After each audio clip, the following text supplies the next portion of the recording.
할렐루야. 이렇게 힘들이 없으세요? 너무 지치셨습니까? 코로나 때문에.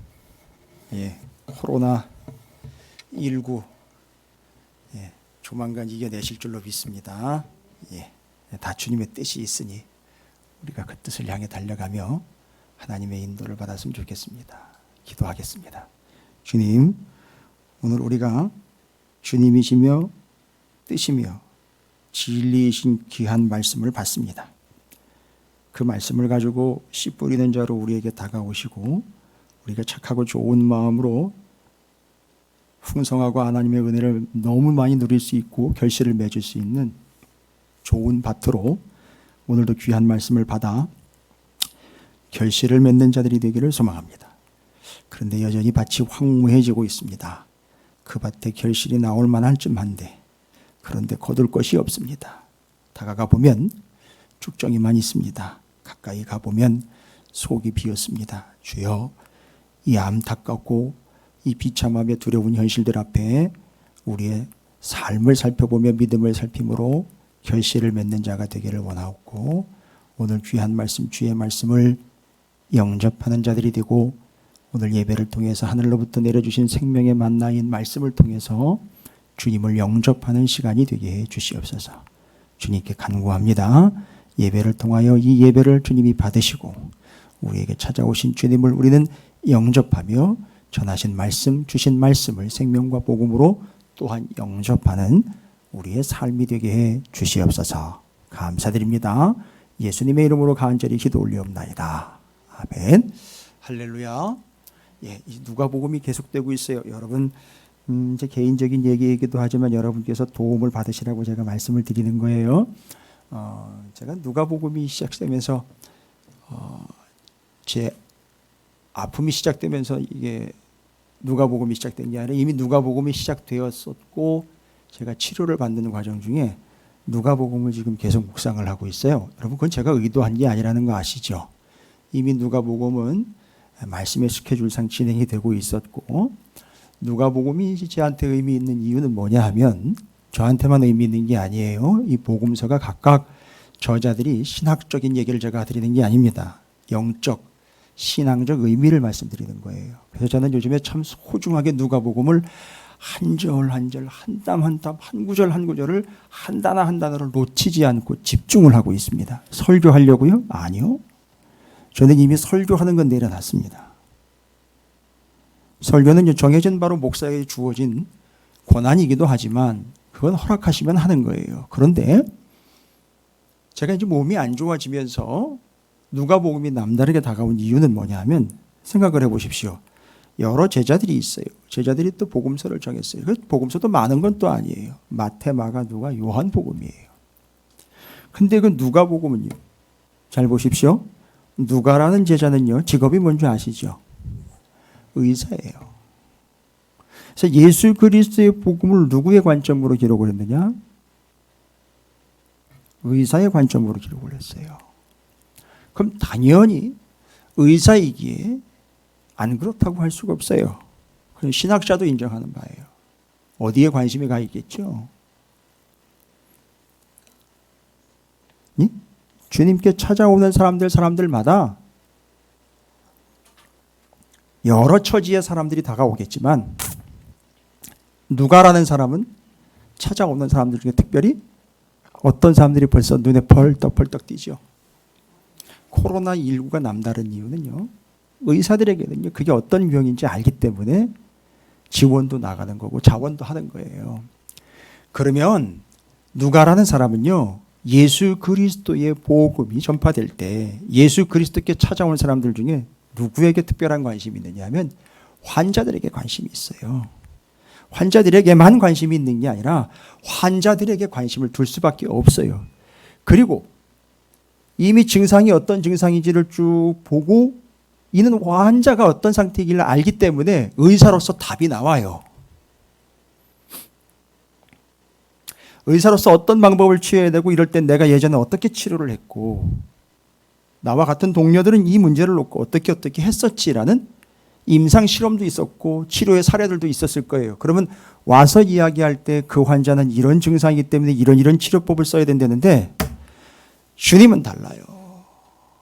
주님은 자기가 생각했던 것처럼 치료하는 게 아니라 주님이 직접 치료자가 되고 치료자가 돼가지고 치료를 하시는데 자기의 생각과 자기의 상상을 초월한다는 거예요.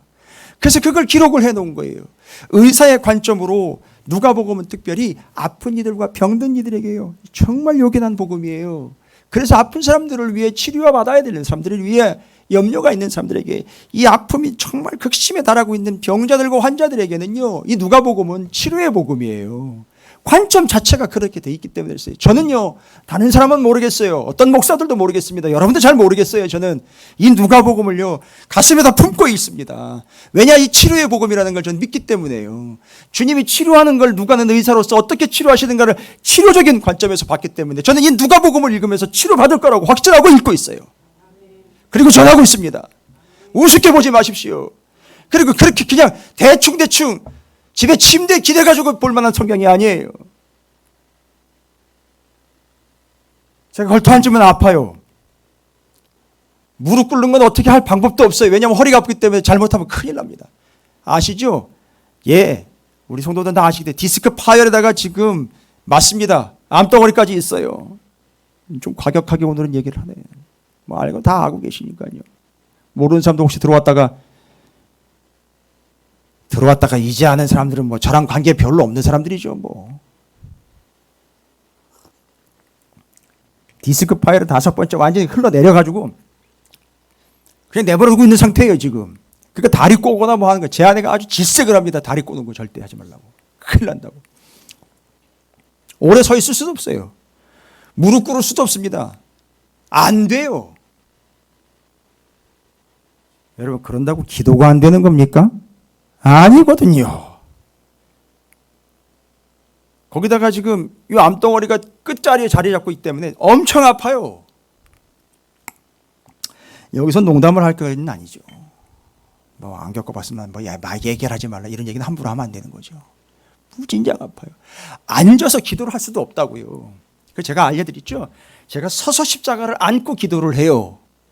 그리고 잠깐 진통제로 이제 호전되면 그때다 싶어 의자에 앉아가지고 쿠션 잔뜩 넣어놓고 본문의 누가복음을 이때가 지나면 또 효과가 떨어지니까 빨리빨리 하나님 말씀 붙잡아가지고서 말씀도 전해야 되는 거고 나는 나한테 주는 것까지 받아야 되니까 치료의 복음으로 누가복음을요 생명으로 여기고 지금 요새 한 절 한 절을 여러분 한 장 한 장 나가는 게 너무너무 안타까워요. 저는 좀 한 절 한 절로 했으면 좋겠어요. 예전에 안 그랬어요. 예전에 말씀이 이러지 않았단 말이에요. 예전에는 가가지고 좋은 강사, 훌륭한 강사, 인기 있는 강사가 되는 거에 혈안이 돼 있었어요. 이제 그렇잖아요. 말씀이 나를 붙잡고 놓지 않고 있어요. 지금 여기서 멈춰서라고 얘기하고 있어요. 그리고 이 말씀 받아라, 이 말씀 먹어라라고 얘기하고 있어요. 이 누가복음은 그런 의미에서 치료의 복음이에요. 아픈 분들, 이 누가복음이요 집중해서 한 단어 말씀 앞에 고민하면서 한 단어 한 단어를 하나님이 주시는 은혜로 받아 묵상해 보십시오. 대충이 아닙니다.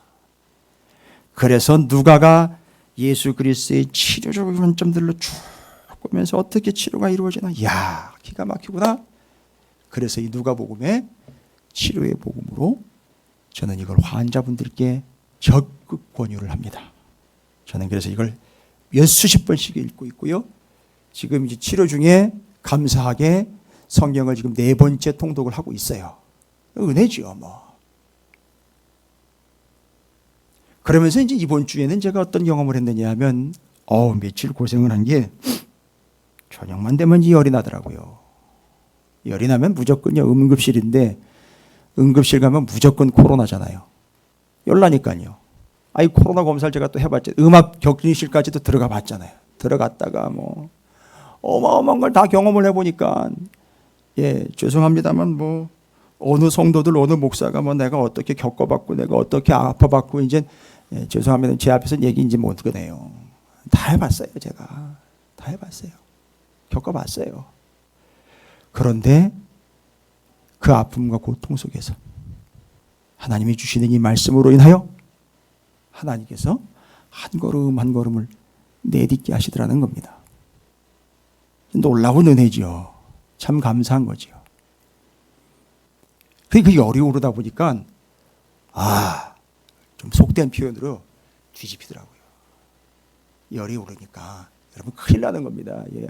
환자에게 열이 오르는 거는요, 이 안에 뭔가 문제가 있다는 얘기예요. 염증이 생겼거나 뭔가 파괴가 됐다는 얘기인데, 그럼 무조건 응급실로 오라 그랬거든요. 제가 미쳤죠. 죄송합니다. 표현이 미쳤지.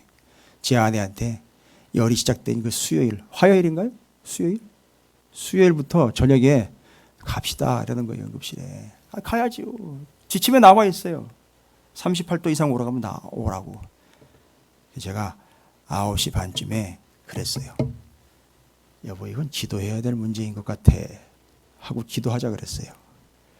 그리고 제가 하나님한테, 하나님, 제가 12시까지만 기도할게요. 하나님은요, 야, 이 교활한 놈, 네가 시간까지 정해? 그게 아니고 제 처지를 아셔요. 제 처지를 아시기 때문에 9시 반부터 10시까지 얘기한다는 건 제가 사생결단이라는 거예요.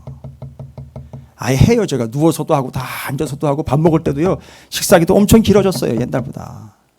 합니다. 기도해요. 그런데 이건 목숨 걸고 기도하는 거 있잖아요. 기도만 하는 거 얘기하는 거예요. 9시부터 12시까지.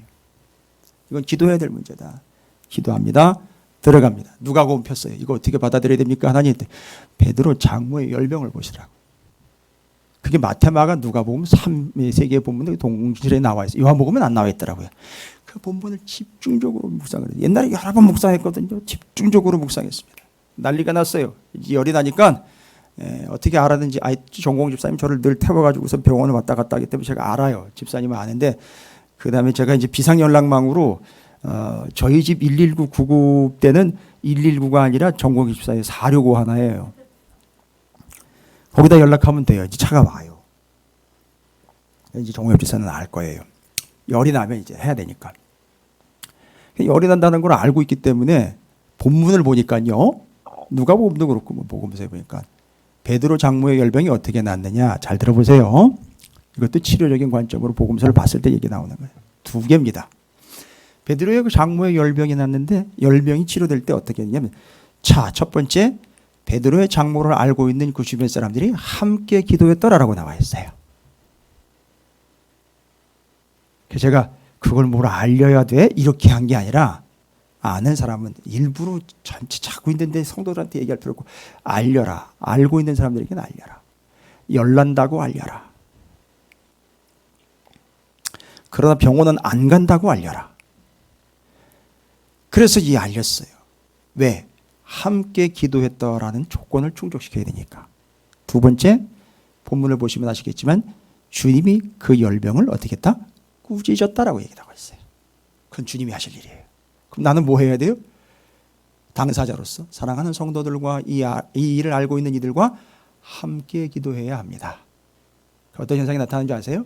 기도해야 될 일이라 그러니까 38.1, 38.6, 4, 3, 2, 1, 38, 37.6, 37.2, 3, 36.9, 36.5 저체온증을 돌파했어요.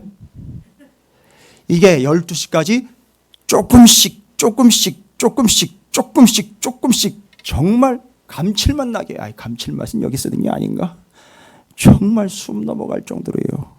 숨이 꼴딱꼴딱 넘어갈 정도로 하나님이 1도, 0.1도, 0.1도 줄여가면서 내려가는데 기가 막히더라고요. 그래서 이게 기도해야 될 문제였구나. 그리고 제가 그 전에 본문을, 무슨 본문을 전했는지 아시죠?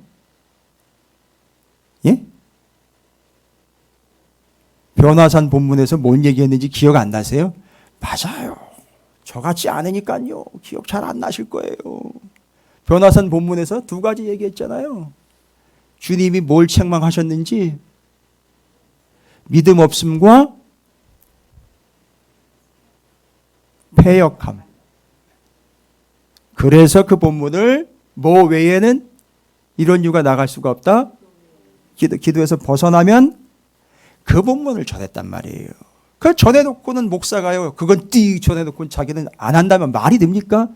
근데 하나님이 그렇게 기도하게 하시더라고요. 그래서 이 온도가 내려가더라고요. 어찌 오늘도 누가복음 10장의 말씀이 기대가 되십니까? 제가 지금 제 얘기했습니까? 성경 얘기했습니까? 저한테 역사한 하나님의 말씀이 성경 말씀을 전한 거예요. 오늘도 말씀으로 누가복음 10장을 통해 은혜 받으시기 바랍니다. 목사님 지금 얘기하신 것만 해도 끝내도 될 것 같은데. 제가 아무리 환자라도요 그 짓은 안 합니다. 울고 먹거나 땡겨 먹거나 잘라 먹거나 부쳐 먹는 거 그런 짓은 안 합니다. 자, 오늘 참 재미있고 은혜스러운 본문은요 어떻게 시작이 되느냐 하면 주님께서 70명을 보내가지고선 주님의 복음 전도단을 세워가지고 내보냅니다. 근데 왜 그런 일을 하게 되었느냐 하면 10장 2절이죠. 뭐래요? 이르시되 추수할 것은 많되 일꾼이 적으나. 여러분 추수할 것이 많다라고 그래서 전부 다 추수할 거라는 얘기는 아니에요. 여기 추수할 사람에 비하면 추수할 것이 많은 거지 완벽하게 추수할 것이 온 땅에 그냥 널려 있다는 얘기는 아니에요. 이 비교적으로 좀 이해를 하셔야 돼요. 근데 거기 추수할 일꾼이 적으나 그러므로 추수하는 주인에게 청하여 추수할 일꾼을 보내주소서라.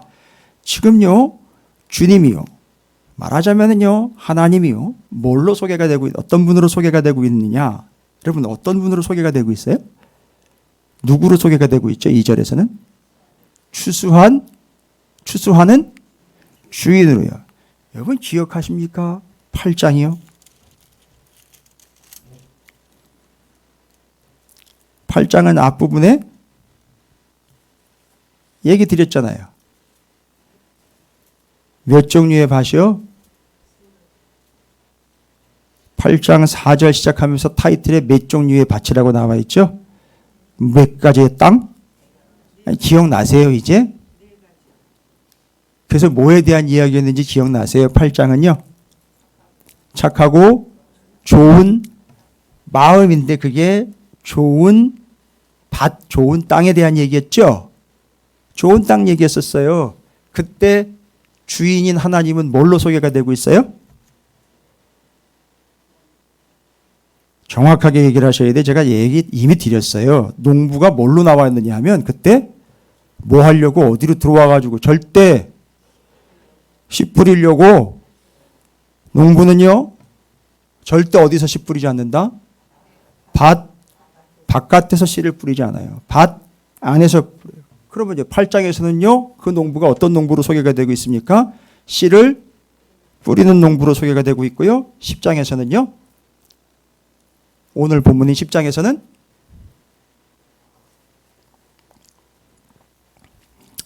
이 문제가 어려운가요? 씨 뿌리는 농부로 부유가 되어 있었고 오늘은 추수하는 주인으로 해서 추수하는 일꾼, 추수하는 농부예요. 씨 뿌리는 농부, 추수하는 농부로 나와 있다고. 여러분 성경 우습게 보지 마세요. 엄청나게 지금 체계적으로 가고 있어요. 뿌렸으니까 뭐 하겠다는 거예요? 거두겠다는 거예요. 거두겠다는 겁니다. 지금 거두러 오는 거예요. 뿌렸으니까 거두러 오는 겁니다. 근데 문제는 10장 전체를 보니까 거두어 드릴 밭도 있는데 거두지 못할 밭도 있더라는 거예요. 이제 여기서 이야기 시작합니다. 어떤 밭은 거둘 게 있는데 어떤 밭은 거둘 게 없어요. 뭐 추수할 것이 많다라고는 이야기했는데 맞습니다. 그것이 옛날에 비하면 또 없는 것에 비하면 있는 건 마찬가지인데 근데 중요한 거는 지금 오늘 본문 말씀에 추수하는 일꾼으로 소개가 되고 있어요. 그러면 추수를 받아야 되죠. 추수를 당해야 되는 사람들 입장에서는요. 어떻게 해야 되냐? 그 추수하는 일꾼을 잘 보십시오. 예전에 씨 뿌리는 그 농부를요. 밭은 어떻게 할 수밖에 없다 그랬죠? 예전에 씨 뿌리는 농부를 밭의 입장에서는 어떻게 할 수밖에 없다 그랬어요? 밭이 농부 보고 뭐라고 이래라 저래라 할 수 없고 뭐만 할 수 있죠? 밭은 받아들이는 것밖에 못하는 거예요, 여러분. 받아들이는 것밖에 못하는 거예요. 여러분 짜증나세요? 그거밖에 안 되니까? 그거밖에 못하니까 짜증나세요? 너무 무기력하세요? 그걸 뭐라 그러는지 아세요? 그걸 영접이라고 그러는 거예요. 그런데 10장은 잘 들어보세요. 10장은 그 영접에 대한 심각한 두 가지 문제를 지적을 합니다. 잘 보세요. 그렇게 해서 영접이 돼야 뭐 할 수 있는 거죠? 뿌리게 되고 그 다음에 어떻게 되죠? 결론적으로 그렇죠. 자라서 열매를 얻게 된다. 그걸 8장에서는 뭘 얻게 된다 그랬죠? 결실을 얻게 된다고 그랬어요.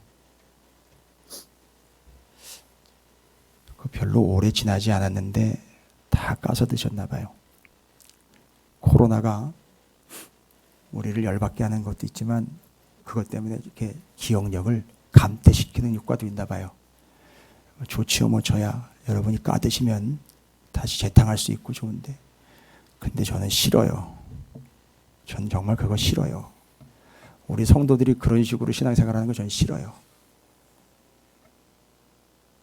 시간 좀 지났다고 아니면 말씀이 좀 이렇게 아니면 삶이 그렇다고 그걸 중요한 것들을 까먹고 그냥 시간을 핑계로 저는 그거 싫어요. 좋아하지 않습니다. 존경하지 않습니다. 그런 분들하고는 사귀고 싶지 않아요.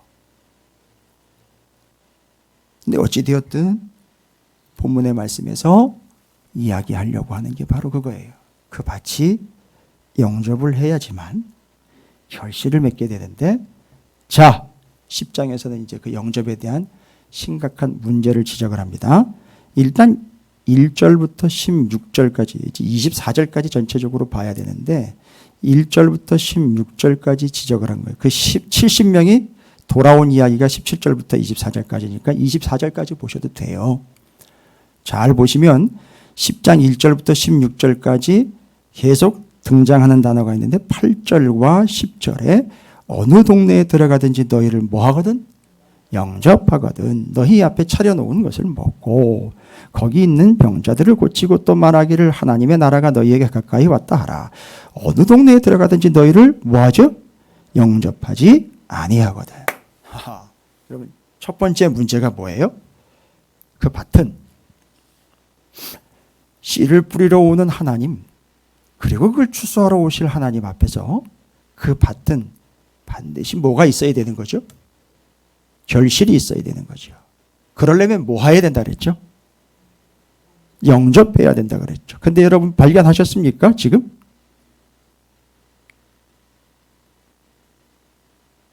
우리는 방법이 없다 그랬죠. 뭐 하는 것 외에는. 받아들이고 영접하는 것 외에는 방법이 없는데 잘 보세요. 현실이 어때요? 맞습니다. 왜 장로님만 대답을 하시는지 모르겠어요. 저 오해합니다. 그러면 아니 저에 대해서 저를 우습게 보는 거는 제가 괜찮아요. 그건 뭐 상관 안 합니다. 이제는. 근데 여러분 제가 오해를 해요. 뭘로 오해하는지 아십니까? 혹시 우리 성도들이 주님을 아직도 영접하지 않은 상태가 아닌가라고 오해한다라는 말입니다. 잘 보세요. 첫 번째 심각한 문제는 뭐라고요? 그렇게 수도 없이 말씀이 뿌려졌고 주님은 직접 찾아오셨고 여기 함께 계시고 같이 밥을 드시고 여러분의 집에도 주인으로 함께 계시는데도 불구하고 아직도 여전히 뭐한 사람이 있다? 영접하지 않은 사람이. 여러분 이건 현실이에요. 영접하지 않은 사람이 있다는 거예요. 40년 신앙생활을 해도 주님은 영접하지 않은 사람이 있다는 거예요. 우리 중에도 영접하지 않는 사람이 있어요. 방송을 보고 있는 수많은 사람도 영접하지 않는 사람이 있어요. 영접 이러니까 저 역 앞에 가면 전도지 나눠주면서 예수 믿으세요 하고 잔뜩 홍보물처럼 받다가 그럼 따라해 보시겠습니까? 라고 영접기도 따라하면 그걸 주님을 영접한 거라고 이야기하면서 보내는 사람들이 있어요. 그걸 영접이라고 이야기하는 사람들이 있는데 아쉬워요. 너무 단순합니다. 그걸 영접이라고 다 이야기해서는 안 돼요. 그게 다가 아니에요. 그러니까 기존의 성도들은 이미 다 했다는 걸로 착각을 하고 있는, 그래서 나는 주님 영접했다는 거예요. 아니요. 본문에서는 정확하게 얘기합니다. 죄송해요. 목사들 중에도 영접 안 한 목사가 있어요. 이런 측면으로 보면요. 자, 이제 좀 심각성을 이해하십니까? 70인이 다니다 보니까 그렇게 복음과 말씀을 전하고 주님이 오셨음에도 불구하고 말씀으로 오셨음에도 불구하고 영접한 자가 있는 반면 우리의 현실은 어떻다? 영접하지 않은 자도 있다는 거예요. 됐습니까? 이게 첫 번째 현실이에요. 그럼 질문해야죠. 나는 과연 주님을 영접한 자인가 아닌 자인가?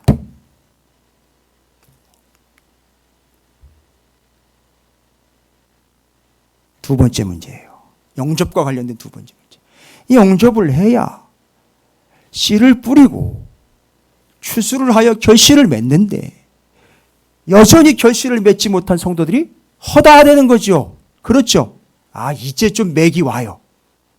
이제 좀 맥이 잡혀요. 그죠? 결실이라는 측면으로 보니까 여러분 결실은 두 가지라 그랬잖아요. 결실은 두 가지라 그랬는데 기억하시는지 모르겠어요. 이게 상당히 고난이던데요. 성경 8장에서 이야기한 결실, 열매를 맺다 결실이라는 말을 제가 두 가지로 설명드렸어요. 열매를 맺다라는 건 씨를 뿌리면 무슨 씨라 그럴까요? 참외 씨를 심으면, 아니 참외는 모종이죠. 무슨 씨죠 그거? 상추 씨를 심으면, 그렇죠. 쑥갓이 나오는 얘는 제가 못 봤어요. 농담입니다. 농담이나 해야 좀 이렇게 받아주시고. 아니에요, 여러분 잘하고 계세요. 이 위기 속에서 너무 잘하고 계시고 견디고 계십니다.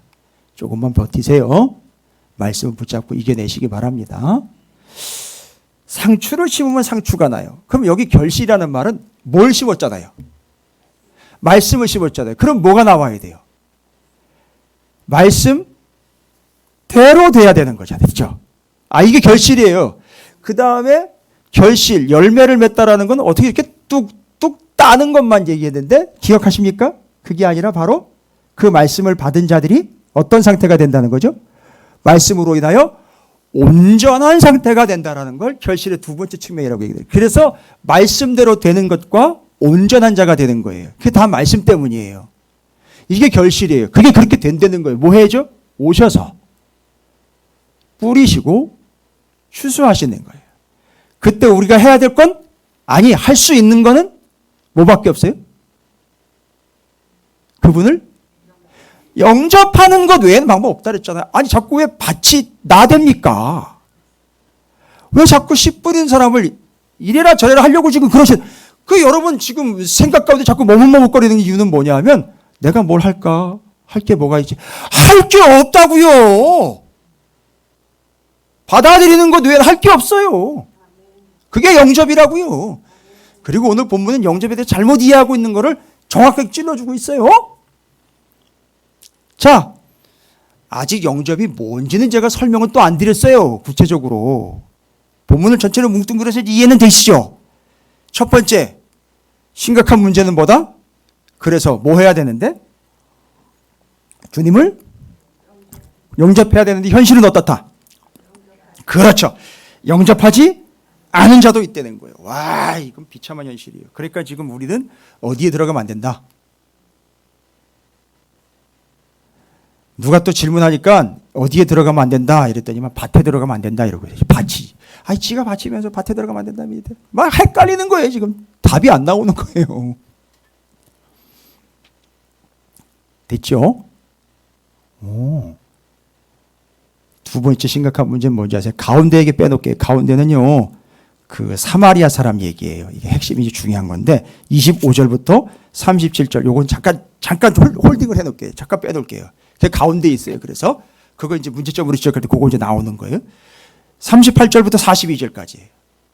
38절부터 42절까지는 누구 얘기입니까? 그 집이 누가 있어요? 거기가 누구네 집이에요? 그러니까 한 사람 더 있잖아요. 형제 나사로. 근데 잘 보십시오. 앞에서 본문의 심각한 문제를 지적했죠. 영접하는 자가 있고 문제는요, 영접하지 않은 자 있다는 거죠. 38절 보세요. 본문 들어갑니다. 그들이 길 갈 때 예수께서 한 마을에 들어가시매. 누가 나옵니까? 마르다라 이름하는 한 여자가 자기 집으로 어떻게 했대요? 영접했대요. 됐죠? 그러니까 지금 8장은 뭘 얘기하려고 하는 거예요?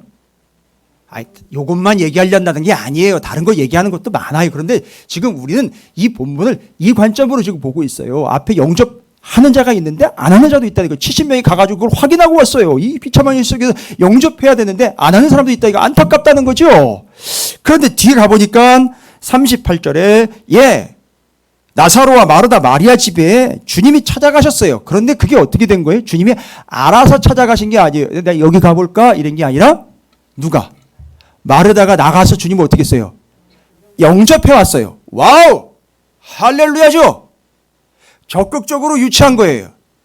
예산만 유치하고 뭐 자본만 유치하고 이런 게 아니에요. 지금 마르다가 나가가지고 주님이 우리 집으로 오세요라고 마르다가 자기 집으로 영접했다고 그래요. 이 영접이에요. 이 영접이라는 말은요, 앞에 있는 영접과는 조금 차이가 있는데 어떠냐면 대대적으로 환영을 한다는 얘기예요.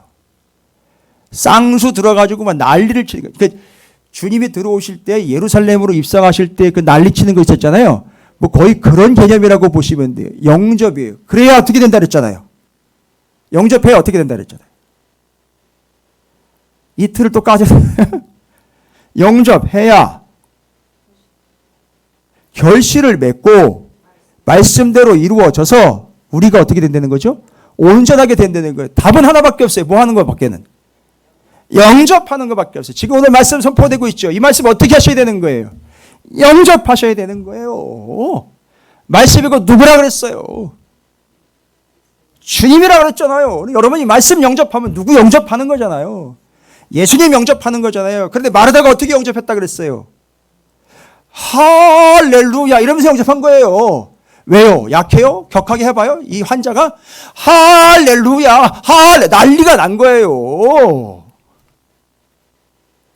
그렇게 영접을 했다고요, 마르다가. 그럼 마르다가 그렇게 잘한 거예요, 여러분. 너무너무 잘한 거예요. 그런데 말입니다. 띄고 넘어갑니다. 그에게 마리아라 하는 동생이 있어 주의 발치에 앉아 그 말씀을 듣더니 마르다는 준비하는 일이 많아 마음이 분주한지라. 40절이 이게 고비예요. 이게 협곡이에요. 마르다는 준비하는 일이 많아 마음이 분주했다. 가만히 보니까 마르다는 준비하는 일이 많다라고 했어요. 여러분, 주님을 영접했던 이 여인이 순간 주님을 영접해야 한다라는 사실을 까먹은 채 어디로 돌아와 버렸느냐 하면 준비하는 일이 많은 상태로 돌아가 버렸어요. 여러분, 이게 뭔지 아세요? 주님을 영접해야 할 그가 주님을 대접하러 나간 거예요. 아니, 목사님, 대접하는 게 뭐, 잘 들어보세요. 대접하는 거는요, 여러분, 누구 대접해 보셨어요? 누구 대접해 보셨어요? 예, 감사합니다, 장로님. 저 대접 좀 받읍시다. 누구 대접해 보셨지요? 가만히 보니까 이게 영접과는 다른 거예요. 그죠? 대접을 하다 보면 누구 중심으로 돌아가는지 아시죠? 대접을 하다 보면 저 섬겨주시는 분들 많아요. 저는 그게 대접이 아니라고 생각해요. 그건 섬김이에요. 할렐루야. 근데 대접하잖아요. 정치인들끼리. 이 대접이라는 거는요, 대접을 받는다 할 때는요, 어느 정도 위치가 돼야 되느냐면 국회의원 이상 좀 되고 관청의 장급 이상 좀 돼야 이게 대접받는 거예요. 그럼 대접하는 데는 다 이유가 있겠죠? 그죠? 주님을요, 영접을 했다가 갑자기 어디로 돌려내버리죠? 대접으로 간단 말이에요. 여러분, 주님은 우리가 대접해야 될 대상이 아니, 필요 없다고요. 주님은 대접할 필요가 없어요. 주님은 아쉬운 게 없어요. 그래서 주님을 영접하시면 돼요. 뭐 하면서요, 여러분? 어떻게 해요? 마르다가 그랬대잖아요. 치마 입었겠죠? 앞치마 둘렀겠죠? 그러니까 어떻게 했어요? 아까 얘기 드렸잖아요. 그 영접했다라는 거 마르다가 어떻게 영접했냐면 주님을요 격하게 환영했다 그랬잖아요. 이거 다 한 번씩 다 시켜봤으면 좋겠는데. 이거 할렐루야 송을 한 번 시켜봐요. 영접송. 이게 제가 만든 거예요. 영접송. 주님을 영접하는 거예요. 격하게 정신 못 차릴 정도로 막 손을 흔들면서 막 할렐루야 우리 집에 오셨다는 거예요. 이거 해야 되는데 갑자기 대접으로 돌변해 버리니까 대접을 하게 되면 어떻게 되면 주님과 떨어져 버리게 돼요. 어디로 가야 되니까? 부엌으로 가야 되니까. 됐죠? 그런데 여기 반대편에 주님을 영접하는 여자가 하나가 나오죠. 마리아가요. 그래가지고 뭐라고 얘기를 해요? 40절 마르다는 준비하는 일이 많아 마음이 여기 분주하다라는 말이 있죠. 이 분주하다라는 말은 헬라어 원어로 그 원래의 뜻을 제가 말씀드릴게요. 헬라어 원어로 빼앗겨버리다 이런 얘기예요. 뺏겨버리다. 강탈당하다. 뺏겨버리다. 뭔 얘기인지 아시겠죠?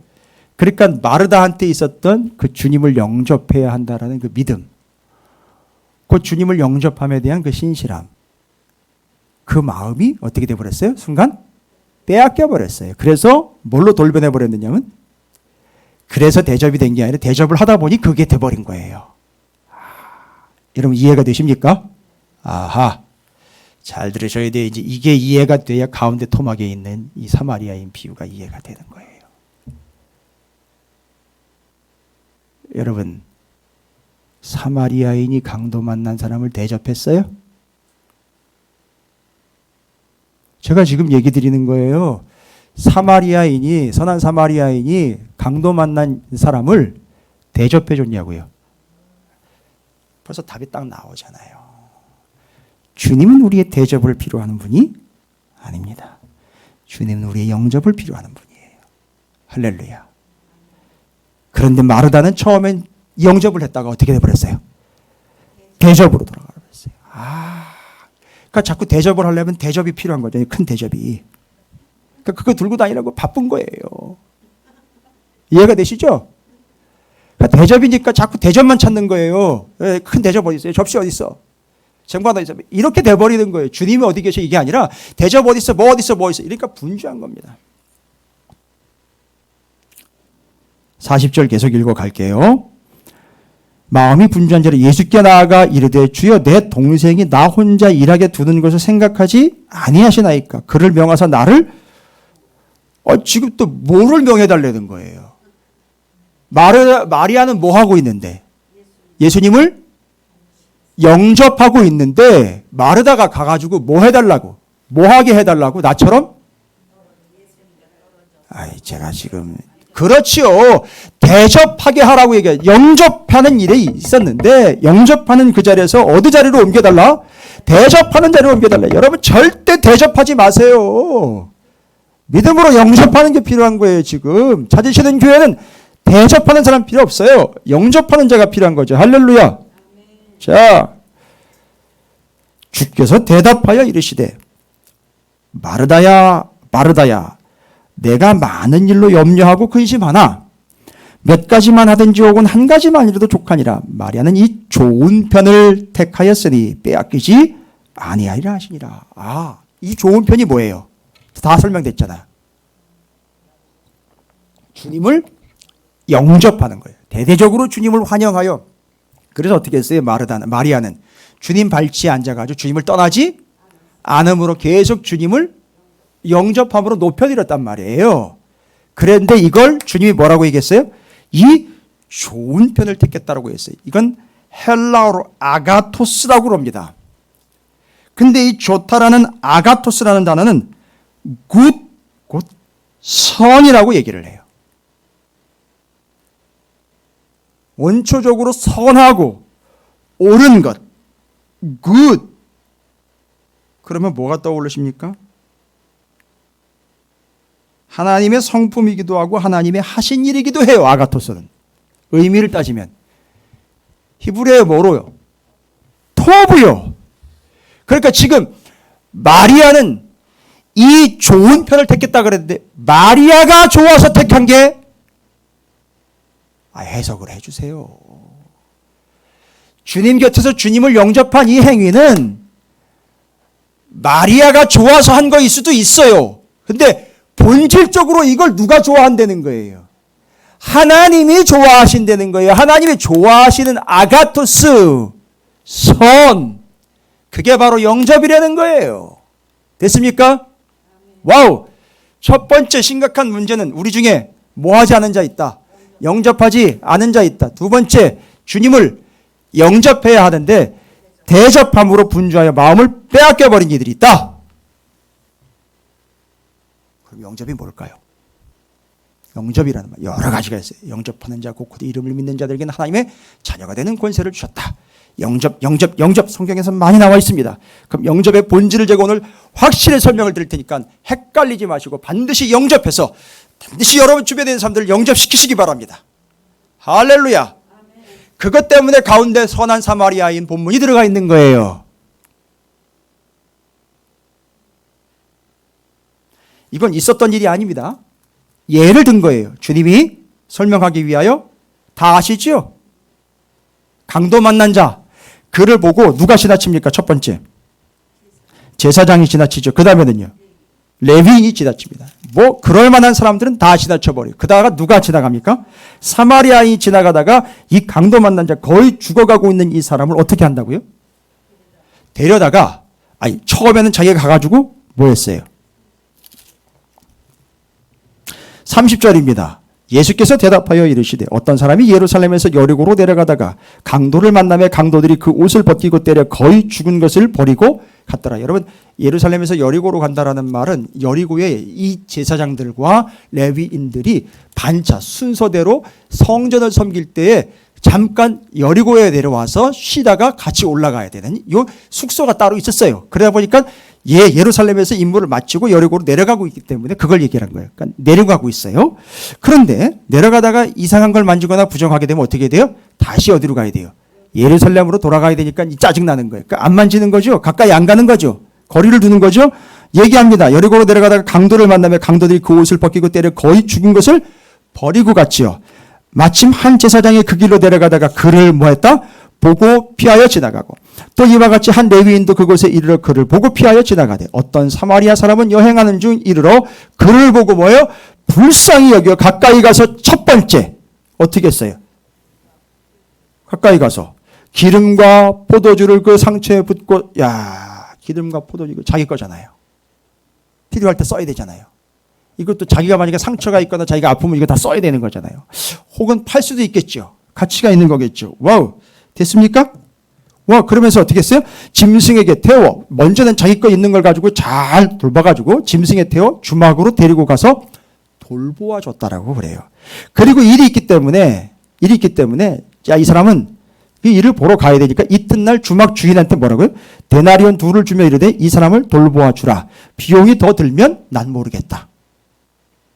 떨어질 때까지만 도와주고 그 다음에 이 사람이 알아서 가든지 말든지 좀 눈여겨보다가 누가 도와줬냐라고 물어보거들랑 나는 선한 사마리아인이니까 모른다고 전해라.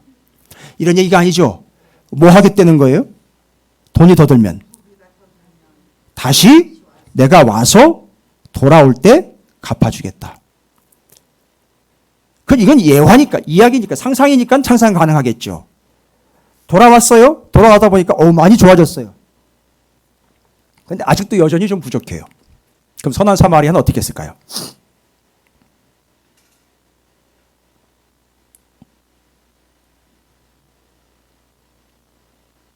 제가 생각하건대 제가 믿는 바는 이 선한 사마리아인은 이 사람이 어디 사는 사람이고 무엇을 하는 사람인지 분명히 알아봤을 것이고 필요한 곳까지 어떻게 했겠다. 회복되어 필요한 곳까지 데려다 주거나 함께 동행했을 거라는 저는 확신이 있어요.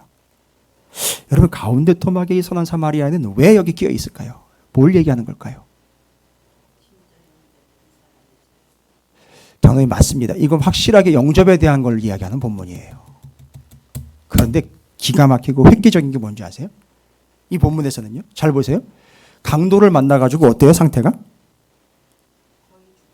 죽게 됐어요. 그 죽게 된 사람의 상태를 보니까 강도를 만나야 강도들이 옷 벗기고 빼앗겼다는 거죠. 때렸어요. 뭐 하려고요? 돈 뺏으려고요. 그리고 거의 어떻게 됐어요? 죽은 걸 다 버리고 갔는데 누구는요? 선한 사마리아인은 이 사람을 대접한 게 아니에요. 여기서 나옵니다. 바로 선한 사마리아인은 누구를요? 강도 만나 죽게 되어 벌거벗고 못 먹은 이 비참한 존재, 내버려두면 죽을 수밖에 없는 이 존재를 어떻게 했다? 우리가 오늘 지금 이야기하는 내용으로 보면 명확하게 뭐 해준 거죠? 영접한 거예요. 근데 이 본문은요, 들어보십시오. 이 강도 만난 자는 저예요. 이 강도 만난 자는 나라고요.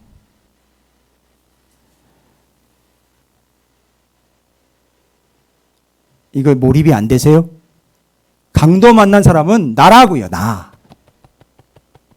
난데 다 쳐내버려 두고 가는데 누구는 찾아와가지고요. 주님은 찾아오셔가지고 나를 구원해 주셨단 말이에요. 기가 막힌 사실 하나. 내가 주님을 영접해야 되는 줄만 알았는데 중요한 첫 번째 사실은 주님이 나를 먼저 영접해 주셨다는 거예요. 그래서 살려주셨다는 거예요. 그 쓰레기 같은 거를, 그 바라지 같은 거를, 내버려야 되면 죽을 수밖에 없는 그를, 이 암덩어리를 내버려 두면 막노동판에 아무 일도 못해요. 노동일 하시는 분들을 제가 무시하는 게 아니에요. 제 얘기하는 거예요. 나가면 지금 돈 5만 원도 못 벌어요. 이런 비참한 쓰레기 같은 놈을 아무도 안 받아주는데 그냥 불쌍해서가 아니에요.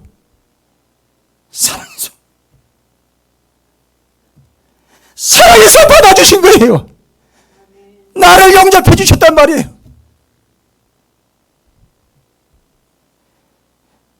나는 주님을 영접했다라고 떵떵거리며 살아왔는데 주님이 나를 먼저 영접해 주셨어요. 이 쓰레기 같은 인간을 그냥 내버려두면 죽는데 아무것도 없는데 나를 영접해 주셨어요. 그래서 내가 살았어요.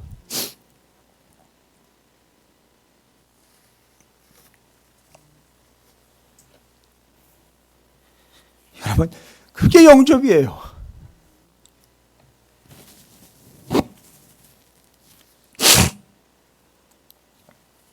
그래서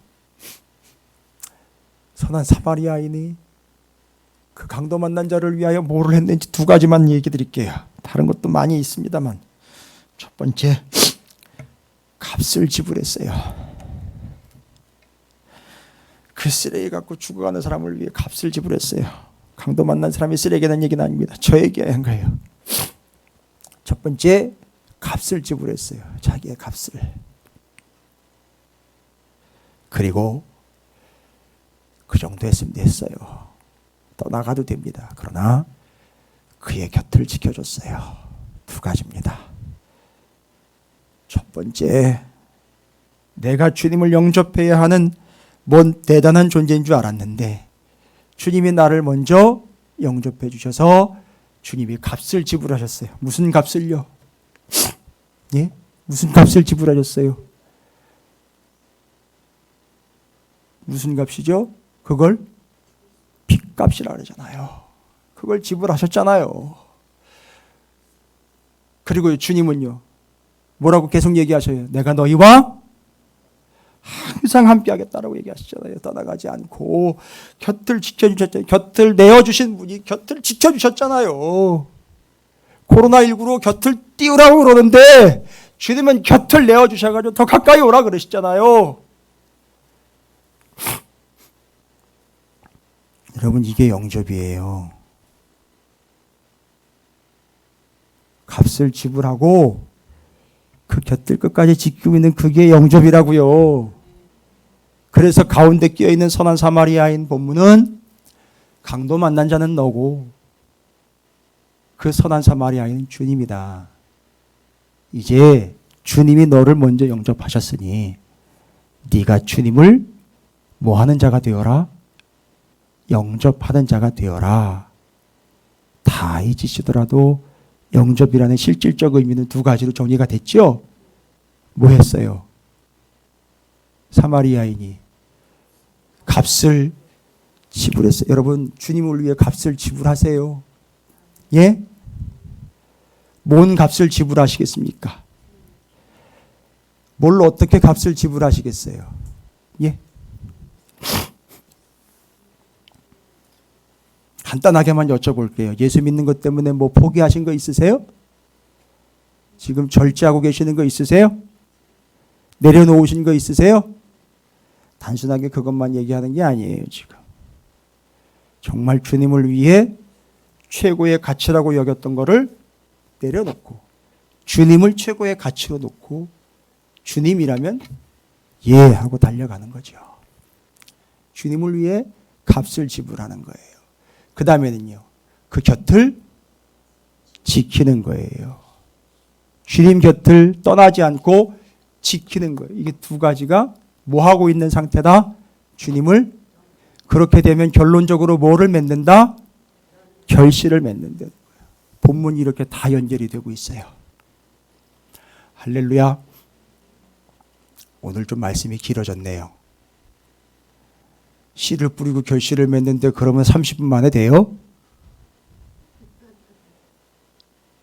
본문이 지금 8장, 10장이 얼마나 기가 막힌 본문인데 8장부터 지금 10장까지 해가지고선 씨 뿌리는 분하고 추수하는 주인하고 지금 연결이 돼가지고 이 말씀을 전해야 되는데 20분 가지고 돼요?